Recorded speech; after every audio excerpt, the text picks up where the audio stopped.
여야에 상관없이 전통적인 우리의 안보관은 튼튼한 한미 동맹을 바탕으로 해서 예. 거기 육방을 통해서 우리나라를 지킨다. 이것을 뭐 여야에 큰 그렇죠. 차이 없이 기본입니다, 오랫동안 그거는. 해왔던 것입니다. 예. 그런데 지금 문제가 되고 있는 것은 갑자기 일본이 없으면 우리나라의 안보가 위협이 되는 것처럼 갑작스럽게 한미일 합동군사훈련을 한단 말이죠. 비약입니다. 최근까지 일본과의 불편한 관계가 있었고 문재인 정부 이전에도 박근혜 정부 말기부터 있었던 것이고 예. 과거에도 한미일 합동군사훈련을 동해상 그것도 예. 독도와 가까운 인근 수역에서 한 적이 없었습니다. 이렇게 합동군사훈련을 한 것은 국민적인 합의라든지 이런 거 없이 마치 지금 일본의 도움이 없으면 우리나라의 안보가 흔들릴 것처럼 하고 있는 이런 모습에 대해서 이재명 대표가 좀 경고를 하신 것이고요. 예. 그러니까 윤석열 대통령이 선거 시기에 그런 비슷한 취지의 얘기를 하셨습니다. 유사시에 예, 일본군이 예. 뭐 올 수 예. 있다. 그런 얘기를 윤석열 대통령이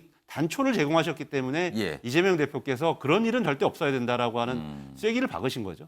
예. 이 합동군사훈련이라고 하는 것은 과거에 우리 식민 아픈 경험이 있기 때문에 예. 일본군이 다시 한반도에 진주할 수 있다라고 예. 하는 우려와 걱정이 있기 때문에 과거에도 그런 정도의 훈련을 하지 않지만 예. 외교적으로 같이 어떻게 협상할 건가, 예. 북한을 어떻게 상대할 것인가에 대해서는 저는 지금도 긴밀히 대화해야 된다. 예. 이 문제에 대해서는 동의합니다.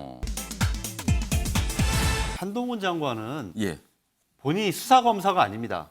뭔가 범죄가 있으면 다 때려잡아야 되겠다. 이런 마인드와 여러 가지 워딩을 얘기하는데 예. 세상을 이분법적으로 범죄자와 비범죄자로 보면서 검찰권에 대한 통제 이런 걸 얘기하면 수사하지 말라는 얘기입니까? 범죄자만 좋아하지 않습니까? 이렇게 얘기를 하는데 우리가 민주적 통제, 사법권에 예, 대한 예. 통제 이런 것을 얘기하는 것은 적법 절차에 따른 원리를 주장하기 때문인 것이지 예. 범죄를 하지 말라는 뜻이 아닌데 예. 계속 그런 식으로 워딩을 지금 일차적으로 하고 있고요. 예. 한동훈 장관이 이 방미를 갔을 때가 불과 취임 후 40일이 지나지 않았을 때입니다. 그렇죠. 장관이 돼서 여러 가지 업무 파악과 해야 될 일도 많고 심지어 후임 검찰총장도 임명하지 않았던 상황이었습니다. 공석인 시절이었어요. 예, 그런 시절에 갑자기 미국을 간다 했을 때 굉장히 좀 관심이 많았습니다. 최근에 이 국정감사에서 본인이 밝혔습니다. 뭐 여러 가지 가상화폐 문제 등 이런 프랙티컬한 이슈에 대해서 예. 뭐 논의하러 갔다. 결과적으로 한동훈 장관이 구체적 사건을 지휘할 수 없는 사람이 가서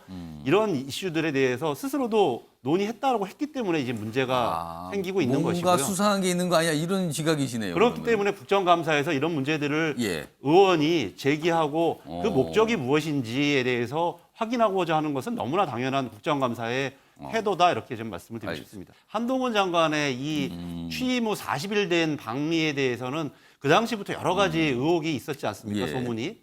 그래서 김우겸 의원이 이 문제에 대해서는 굉장히 오랫동안 취재를 하고 여러 가지 예. 조사를 해온 것이고요. 저는 이 국정감사에서 중요한 게 밝혀졌다고 생각해요. 왜냐하면 지금까지 한동훈 장관이 방미 목적을 정확하게 설명한 적이 없습니다. 그런데 이번 이 질문을 통해서 자기가 이 가상화폐 문제들이라든지 이런 문제들에 대해서 논의하러 갔다라는 것을 스스로 밝혔습니다. 예. 그런 것이 결국 구체적 사실주의 문제로 범죄주의 문제로 나가는 것이고요. 그래서 지금 김우겸 의원의 국정조사 활동은 예. 너무 정당하다 이렇게 다시 한번 말씀드립니다.